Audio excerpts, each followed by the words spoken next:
Ladies and gentlemen, welcome to the first Learning Fives patch rundown. My name is Blasterboy, and I am joined by theamo. We are going to be going over the 6.16 patch notes. There's not really a ton here, a handful of balance changes and a new champion. So without further ado, let's get right into it. The first thing we have here is Kled. So, theamo, what do you think of this champion at first glance, taking a look at his kit? Kled is going to be really fun for players that are extremely aggressive and just love to fight and brawl it out and want to mix it up and get in there. He's all about the team aspect in the fighting with his ultimate. But with that being said, I think he will probably take about 2 to 3 weeks of play for people to fully grasp and understand his mounting and unmounting and then remounting. Yeah, something I realized earlier today while playing a bit of Overwatch is that as far as I understand Kled and Skarl, the mechanic with his mount seems to be pretty similar to D.Va. Your mount has a certain amount of health that is just dedicated to the mount. When your mount runs out of health, then you dismount and some of your abilities change. And you even, in the case of Kled, you lose 2 of your abilities, in fact. And then as you kill minions, hit champions, and hit turrets, you gain more power, effectively the ult charge in the case of D.Va, and then you get your mount back. Something that I did hear about just recently with Kled, also an interesting mechanic, is that no health that you buy actually goes to Kled himself, and instead goes on to your mount. So he seems to be extremely mount focused. Yeah, and I think, as we kind of touched base, mount focus is going to be the huge portion with this champion, being that 2 of his abilities only work when he's mounted. One switches on and off, depending if he's mounted or unmounted, and the other one's the same. But it's really about, hey, get in there, start, fight. If I become unmounted, keep going, otherwise I'm going to die because I'm a squishy little Yordle. Yeah. Some of the interesting mechanics, some of the mechanics on him seem very interesting. It seems like with Kled, there's not a lot of things that are super interesting or super groundbreaking with him, super new. He's not a new Bard or Azir or Kindred or anything like that, introducing a new mechanic into the game. But instead, he's taking a bunch of mechanics that already exist and they're combining them in very interesting ways. He kind of has a Yasuo dash, but it only refreshes on execute, but it does a decent amount of damage. His dismounted Q is kind of like a mini Graves ult as it knocks him back. His ult is kind of like a large Sivir ult that does a ton of damage at the end. He has a lot of very interesting things going on. I can definitely see him being used to a great effectiveness in the right hands. Now, okay, what do you think about his possibility in pro play? Looking at his kit, he seems so aggressive, but he also seems extremely easy to punish, and if you get caught out, he seems like somebody that's going to be pretty easy to deal with in that dismounted position. Do you think he'll ever see pro play, or do you think he'll be very successful in pro play? Okay, so will we see pro play of Kled before Worlds? No. Will we see someone pull out Kled at Worlds against an international team on the last day of group stage? I'm going to say 60, sure, to 75% chance someone's going to be like, hey, you know what? I'm, Duke of SKT. He's an all-inner type of player. He could do it. So yeah, I'll probably see him.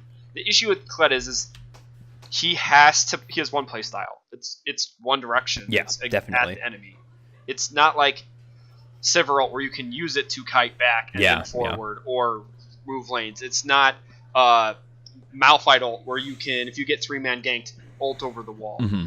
I guess you can use Kled's ult to run away. You could on paper faster, but he has to be mounted for that to happen. Yeah. And if you get put in a position that's this, his hook, his bear trap on a rope, is a really interesting ability because it does that, thresh, the one hook, and then the little pullback at the end of it, which is, kind of like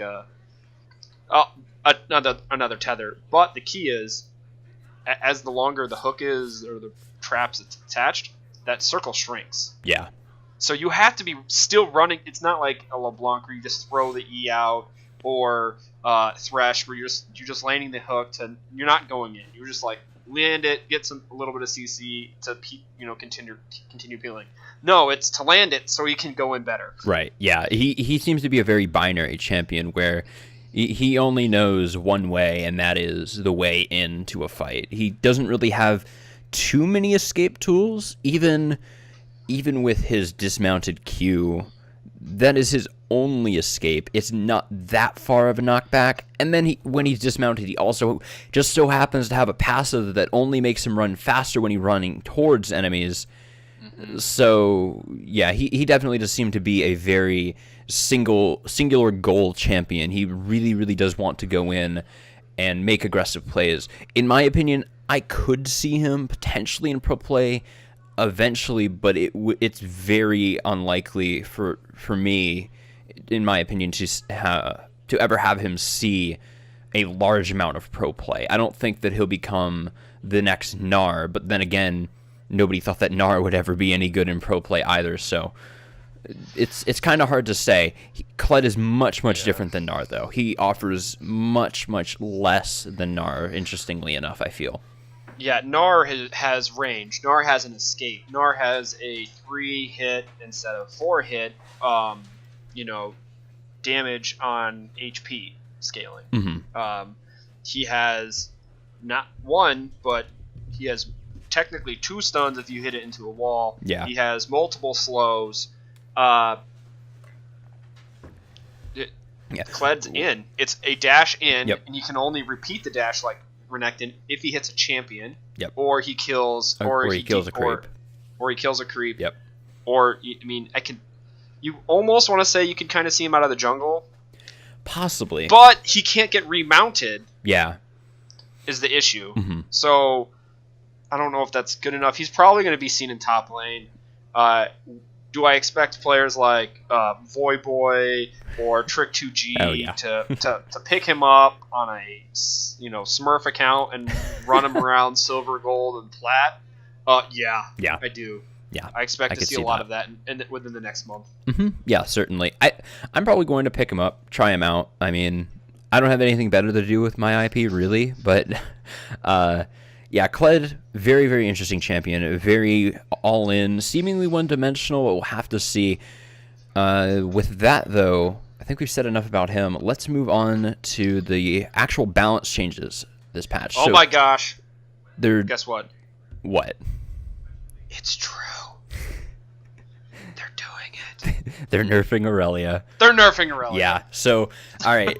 Ionian Fervor, Aurelia's passive, for those of you that don't know, grants Aurelia tenacity based on the number of enemies that are near her.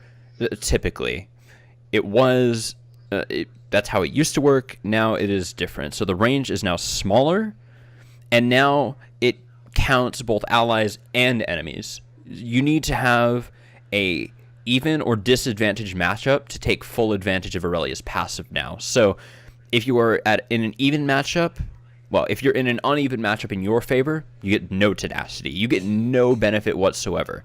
If you're evenly matched, you get 10%.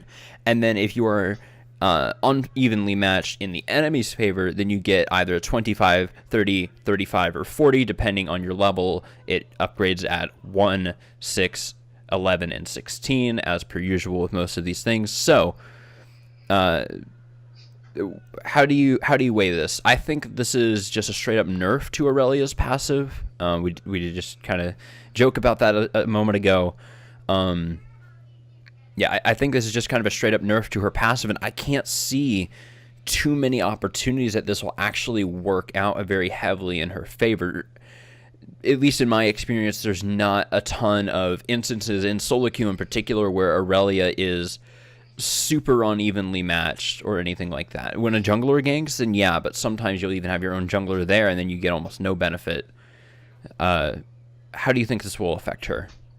Okay, so 1,000 range Yeah, 1,000 range compared is a to big deal. 1,400, and this is Four the key. Teemos. Four Teemos. Four Gone. Teemos. That is really small. Okay, so when the gank occurs, let's say in top lane, Yep. if you've gotten to level 6 as Aurelia, you're getting the 30% tenacity because it's 2 versus 1. Yep. The key is to, okay, so this sounds really weird. To stay in range of them to get the tenacity, but Yeah. not to stay in range to get stunned, snared, slowed, rooted, Right. or otherwise CC. There are a decent amount of abilities that you can completely avoid at 1,000 range, though. It's a matter of just spacing properly.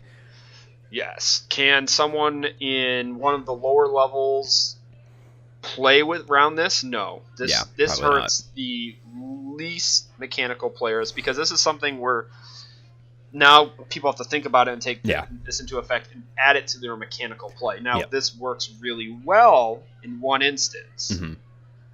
If you are playing top lane Aurelia and you're doing a teleport gank, which got nerfed by teleport, and you are diving into the enemy team as the lead diver or the secondary diver, and it's just the two of you while your backline is far enough away that they're not adding on to it because they're ranged, and the two of you are in there. That's a possible scenario. But these are as we're discussing, I'm talking about very specific scenarios where it's better. Mm-hmm. But in overall, it's just a straight up nerf. Yeah. Better nerf Aurelia. She wasn't seeing a ton of pro play. She was seeing it occasionally. Yeah, she was getting up there, but she wasn't near the level that she maybe could have been, I feel. Yeah. So I think this probably just drops her from the champion pools going in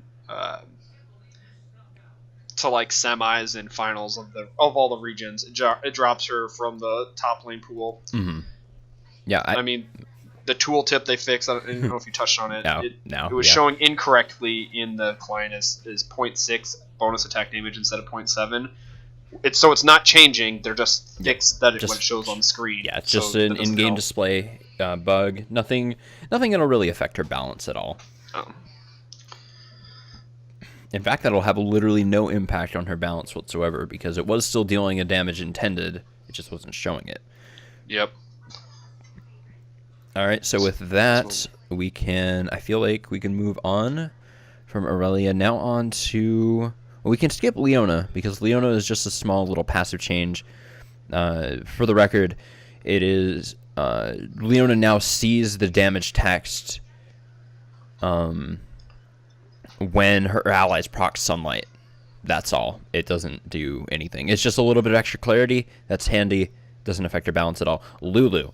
Now, Lulu is in an interesting position recently. In the last few patches, Riot finally found a way to take that mid lane Lulu and just completely kill it entirely with Whimsy and a Glitterlance change as well. So Glitterlance no longer does really any damage. It's something like 70% damage fall off past the first target.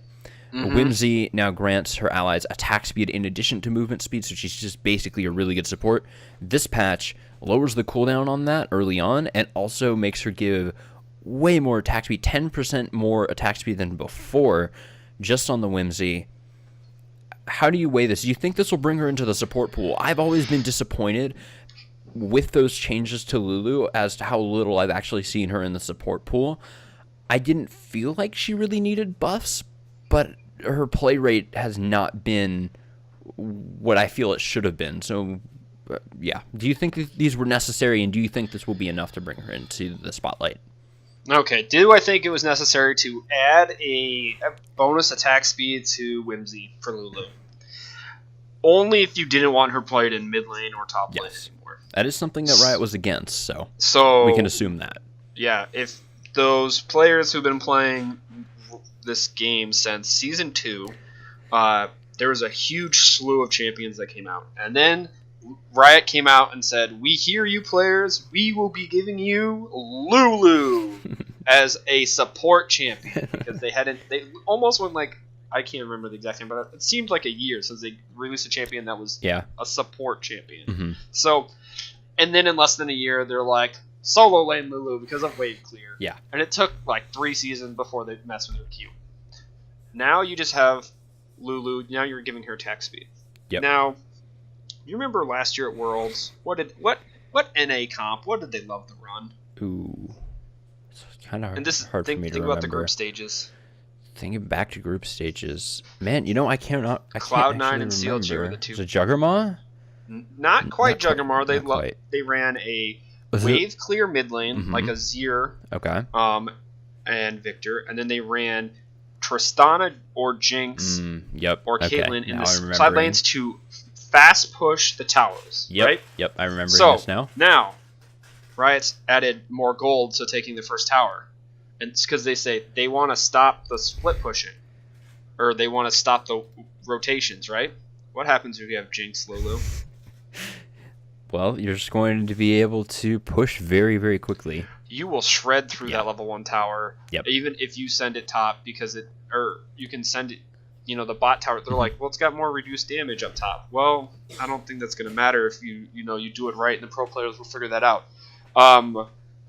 This is ridiculous. 45% attack speed at level 5.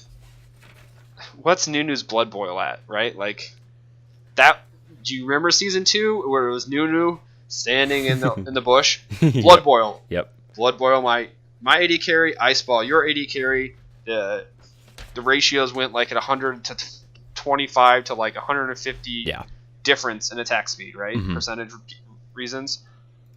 Now she can't like W her ally and W the enemy AD carry, right? That's the only Right. difference here. Yeah. So, basically. uh, So what you're saying is they it's- kind of took away a little bit of her aggressive options in exchange for an extra passive option. It's a trade-off.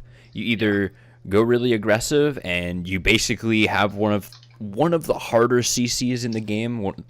It's almost a stun. It's like a silence and it's a slow and you can't attack at all.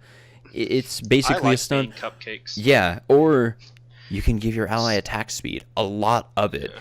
And paired with Ardent Sensor as well, just throwing your E onto them gives them suddenly a shield, enhance autos from Ardent Sensor and from Pix, and attack speed from Ardent Sensor and Whimsy. That's just a huge amount of stats just thrown onto someone with 2 spells. Okay. Mhm. So I just checked it, sorry. Sure. The attack speed bonus now is the exact same as Nunu. 25, 30, 35, 40, Wow. 45. interesting. Interesting. The difference is not the movement speed. Yeah. Although Nunu's Blood Boil is on a 15-second cooldown, and that doesn't decrease by level. So that's 15 seconds at the end of the game. Lulu's This is gets 12. down to 12. Plus You're going going to to be getting 40% cooldown reduction. That's going to be 7 seconds. Every Wow. 7 seconds. That's crazy. Yeah, so okay. Final weigh in on to answer the last question. Do you think this will bring her into the legitimate support pool? Do you think this will see frequent play in solo queue? Do you think this will see play in professional play? I think this can be enough to tip the scales. It might even be a little bit too much, honestly. We'll have to see, and they might take her down in other places, but I feel like with how strong Lulu has been in the past with her supporting role while also being in mid, and now just basically shoehorning her into the support role, but keeping all of that supporting power that scales so well with AP, and now even this as well. I just want to say, if the Lulu, I do. If Afro gets Lulu, and let's say CLG makes semis or finals, and it goes in, and his opposing enemy supports, it's gonna take Soraka. He's just They just the poke and the control that can come out from Lulu in lane. Mhm. That's what he was good at in back when he played the first rotation with CLG, right? Yeah. That's what he was known for. So I wouldn't be surprised, especially someone of his caliber player pulling out the Lulu. Something to keep in mind is this patch will not see pro play until Worlds. So Is this the Worlds patch? This can't be the Worlds this is patch. not the final Worlds patch, but because of the break, Playoffs are supposed to be on 6/15, and then 6/16, 6/17, and 6/18 will be dedicated to Worlds Balance. So these changes will likely not see pro play as soon as they come out, but the previous iteration of Lulu, with this higher cooldown that we're seeing, with this a bit 10% lower attack speed, do you think that iteration of Lulu will see play? We're kind of seeing a shift in ADCs a bit, but we have to keep in mind that the Ashe and Jhin changes also won't be in until Worlds either. So the champs pool is going to be the same. I don't know if we'll see support shift. I mean, if we are technically 3 patches approximately from Worlds, then you can't do any predictions. Maybe they drop the whole drug or not. I mean, plus Mordekaiser on us. Yeah, there are 24 champions had balance changes of some form on the PBE today alone. Yeah, so they're getting going to be hard ready to haul everything up. I can see this Lulu being in a position for players to need to know how to pull her out if needed, depending on how the meta at Worlds goes. Yeah. All right. So with that, we can move on to Nautilus. So now his R now stuns all targets struck by the follow-up wake of his ultimate. So how this has been interpreted from what I've seen, it says in addition, but it seems like what this means is you have a second long knockup and then there's a second long stun. That seems to be the interpretation that I'm seeing. It's not a 1 second knockup and then a 2 second stun. It's 1 second of each. It is still stronger, but it's not 3 seconds of CC stronger like it may be interpreted. Let's go with that iteration until Riot clarifies at the very least, assuming that it is 1 second knockup, 1 second stun. How do you think that this will affect Nautilus? Do you think this will bring him back into the meta? I think this could bring him back easily into the support role to an extent. I could definitely see him coming back in the top lane, just having a bunch more CC. I don't see him coming back in top lane. No? Currently. Okay. He has enough wave clear, with his E, but his mana issues probably keep him out, especially when you have someone like currently Gnar who's doing fairly well up there.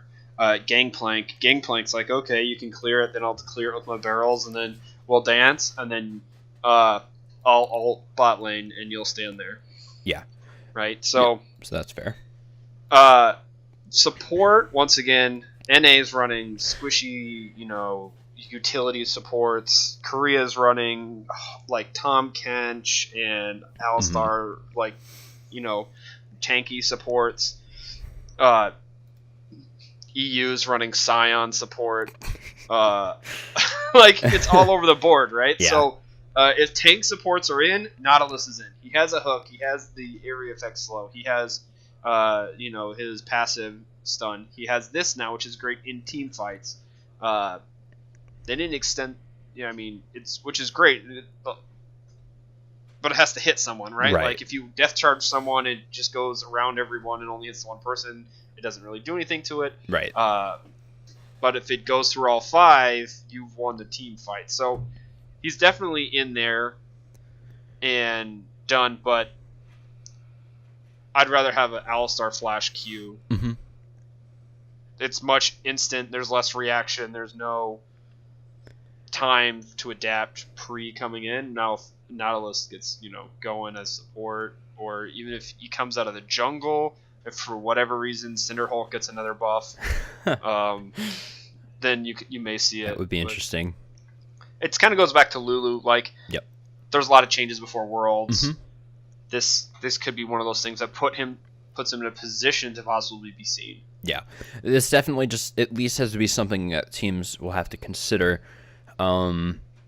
Something else we can think about with all of these changes as well is, even though these won't see pro play, these will see play in solo queue. These will have an effect on learning 5s as well. The teams can be looking at some of these changes and be thinking, oh, hey, that's actually a really big buff to them. We can start running that champion. And suddenly that can just open up a whole bunch of new possibilities. That's what's interesting about the pre-Worlds patches this year, is that it won't really affect pro play too much because of the break up until the last one comes out, but it still affects everything else, and they're fine-tuning for the highest competitive league but everyone else is just kind of caught up in it, and they have to play along and be adaptive with this major shift that's going to be coming before the World Championships.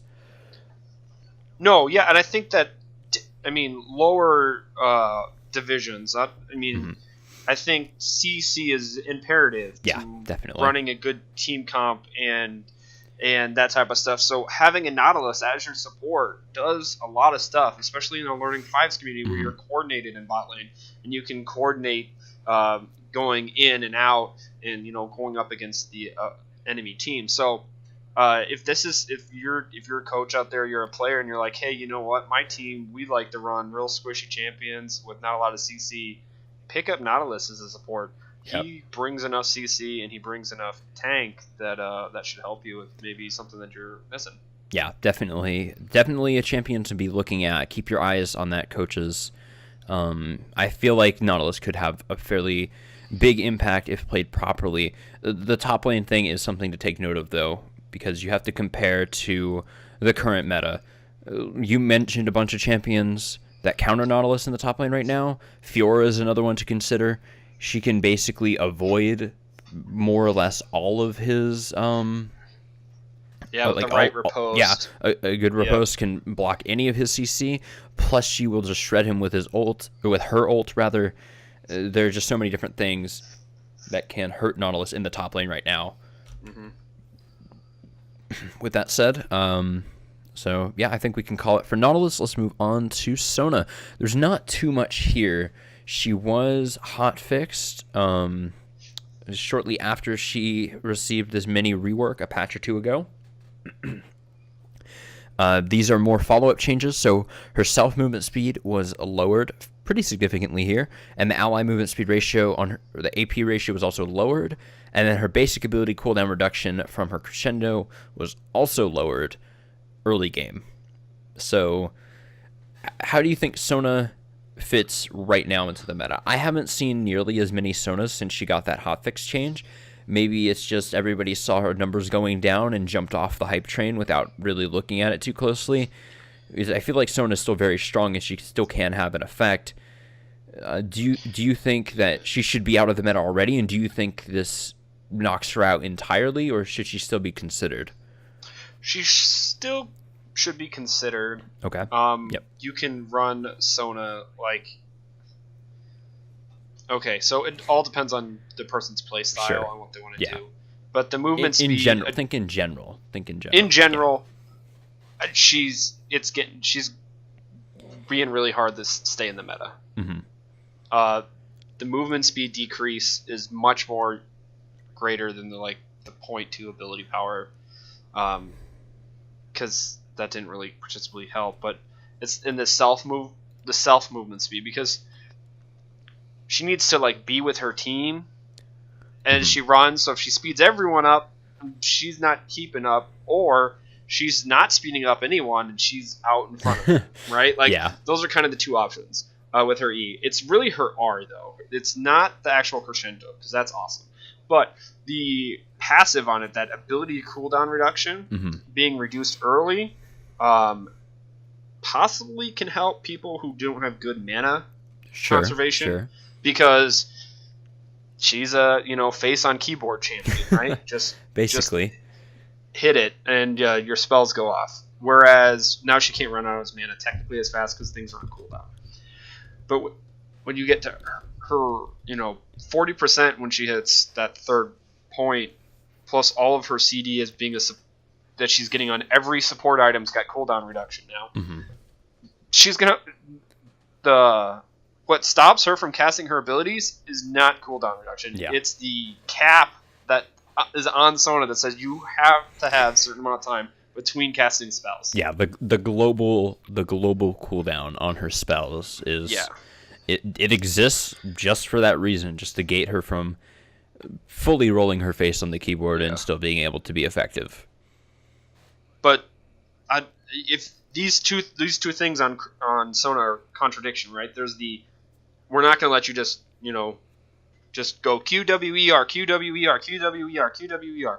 At the same time, they're adding a passive that gives it more, allowing you to the point to use QWER. it gives you time to think in that Yeah. 1 second. Okay, so I queued here. It's now going to be my third proc. Do I want to W and reduce damage coming in and add healing and a shield? Or do I need to hit E for my third proc to speed my allies up and slow an enemy? Or do I need to keep Q running so I can really get that juicy KS? Yeah, and that's why you run Ignite. True. So, I mean, the decision making, she's falling out because other supports that do what she do is stronger right now. Sure. Yep. And this was just pushing her further down. Now, she does still have a fairly high win rate at the moment. The pick rate, I feel, again, if I recall correctly, it was still fairly high, but I haven't personally seen too many of them. Yeah, basically, just... I have. Have you? Okay. She died yes. level 1 because she has the same amount of health as a melee minion. Yep, pretty much, yeah. Yeah, I could see her still being slightly meta. There are definitely champions that deliver a little bit more effectively than she does in some ways. Nami is fairly similar to Sona, where she can be dealing damage and healing pretty consistently, even running them together with a single ebb and flow. Soraka just heals a ton. Janna shields and peels a lot. Sona fills her own specific niche, which is the goal of every champion, but there are champions that do other specific things that Sona does a little bit better than her. And yeah, I think these nerfs do just further emphasize that. Yeah. All right. Between looking at her play rate jumped to nearly over 15%. Wow. 6.14. And by 6.15, it's dropped like maybe 13. Wow. But her win rate went from 59 down to 56. Yeah, so the hotfix will definitely probably did push have her a back effect. down to that 52 range, or Yeah. 54 to 52 range, which is what she was sitting at before she got all these buffs. Yeah, so hopefully hopefully this will tone her down a little bit again and get her back to that somewhat comfortable position around 50%. That's about the goal with every champion, right? All right. Last one, actually. We got Victor up next. Just some changes to how Chaos Storm moves around. So the maximum movement speed on Chaos Storm was reduced. The minimum movement speed was increased. So at best, it's going a bit slower, but at worst, it's going a bit faster. The speed will decay at a shorter range, though, so you have to stay closer to it. You have to remain committed to your Chaos Storm in order to use it very effectively, really. And then your minimum speed is capped at 900 range, so it will reach its worst, again, even closer. And then if Victor targets himself, Chaos Storm no longer moves at max speed, which could have been very much abusable, I feel. So, yeah, with all that said, Chaos Storm, a little bit harder to move around. It's a little bit harder to manage. You have to commit a bit more to it. Do you think that this contradicts Victor's play style at all? And this will obviously put him in riskier positions. Do you think that that's too much of a risk, that he shouldn't be considered as highly anymore? Because right now he's like one of the top 3 or 4 mid laners at the moment. I can still back and pick up the Hex Door upgrade with 1,000 gold, right? Yeah, that has not changed. Okay, yeah, he's still in the meta. All right, fair enough. When you can just, minion waves are gone. Minion waves are gone. Fair enough. And then his Q gives him a shield and makes him run faster if you continue the upgrading. His slow can become a mini Oriult. Yep. Like, pull everyone to the center. I mean, this is great. So, it moves slightly slower. Yeah. High mechanic people, we're talking diamond up only, are going to notice a difference, honestly. I'm not diamond up. I'm not going to be able to notice, it's moving, 10 units slower to me because it's from this range to this range now. I'm like, is it chasing me? Okay, I can get away.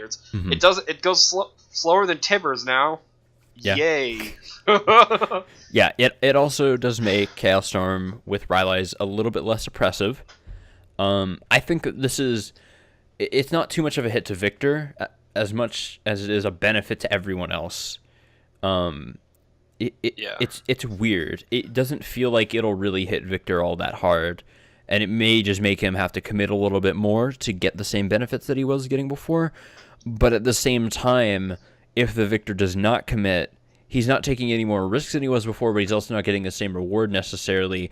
In team fights, as the Ashe in the backline being chased by a Rylai's Chaos Storm, you might actually be able to escape it now. Running decently far away or even flashing out of it might actually be able to get you away all the time, that's perfectly fine. And it doesn't reference his augmented Chaos Storm at all, so it seems like the increased movement speed and stuff like that from the augmented Chaos Storm still remains.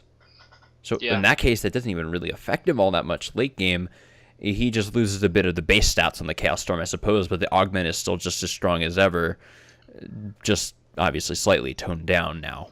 But we're talking about movement here, where you can actually move Victor and play 1 or 2 steps closer. Yeah, basically. And this doesn't affect his Chaos Storm being dropped on someone and then following them around. It does not affect the damage. It affects how often the damage will hit in some instances, but if you're slowing them with other Rylai's procs, if they're stunned or otherwise snared or something, they're still going to die. Yeah, like if he gets all in, like if a Fizz jumps on him, or maybe not. Defensive Fizz, Chaos Storms are better, slippery. Just subjectively. Yeah, I mean he's dropping his QWER combo right on top of himself anyway. Yep. Now if you're coming in from afar and you're just like using it, I mean, once again, that's not how it's supposed to be used in the first place, so you're using it improperly. It's not going to affect his pro rate. It's not going to affect his win percentage by anything significant over enough games. It's not going to affect... I mean, once again, high mechanical people, this will affect. But, not me. Yeah, all right. Well, that does seem to wrap it up for this patch. So, with that, thank you all so much for watching. I hope you did enjoy. If you have any suggestions or feedback... Did you want to touch on Mord real quick? Touch on Mord? His ghost control? Okay, sure. I wasn't Watch out for the Mord jungle, EU players. Other than that, that's all I got to say. Okay, all right. Well, if that's it, then... Yeah, okay. Thanks for watching. If you like this format, please do let us know. That'll be all from us. See you in the next patch. Later.